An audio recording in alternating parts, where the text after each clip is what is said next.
Healthcare wait times in Ontario are about to get so much worse because of Doug Ford. Specifically because Doug Ford wants private corporations to be able to make more money off of our healthcare system. Private corporations like Loblaws who are now breaking into the healthcare industry. Now they're saying this to improve healthcare access, but let's talk about why that probably won't happen. First of all, this improved healthcare aspect seems to be in non-OHIP covered areas. Or otherwise they're things that would be OHIP covered, but now they're being done in different settings. And listen, I'm here for some of this stuff. But the government wants to give psychologists, people who are trained in the mind, not in the body, the ability to prescribe medications. There is a good reason why psychology and psychiatry are completely different fields. And we also know that in the US there is a massive overprescription of SSRIs and other drugs for mental health issues. And no, that's not a right-wing talking point. That's an actual thing that's happening in the US, similar to how they overprescribe ADHD medications. It's because there is a private industry incentive for doctors and corporations to make money. So instead of increasing funding for healthcare, instead of making it so that more people have access to a psychiatrist, Doug wants to make it so that people who can pay for a psychologist will have access to those meds. It's only if you have enough money to go pay $225 an hour to somebody that you will be able to have access to faster treatment.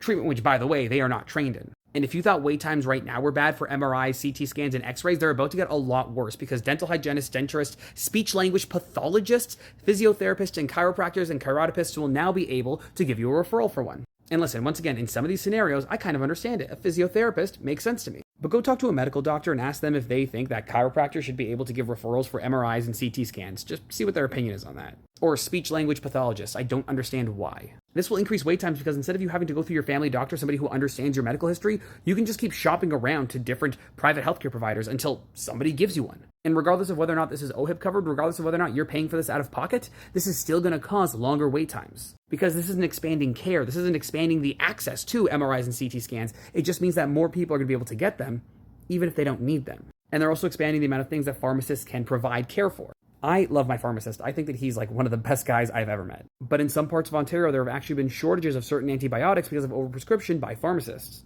So once again, while some of this is good stuff, I just don't trust the Ford government to roll it out in a way that isn't going to cause more problems. Like Ford wants to make it so that pharmacists will be able to administer additional publicly funded vaccines, which is great, but also administer literally an opioid. And the government press release is full of quotes, most of them from CEOs and presidents and directors of industry groups. But you know who's missing? Any industry group that represents doctors. Any industry group that represents frontline healthcare staff.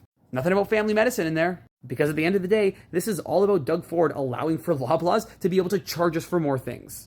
I know that sounds cynical, but that's what's going to happen. Med checks, anybody? Maybe I'm crazy. What do you guys think? Leave your thoughts in the comments down below.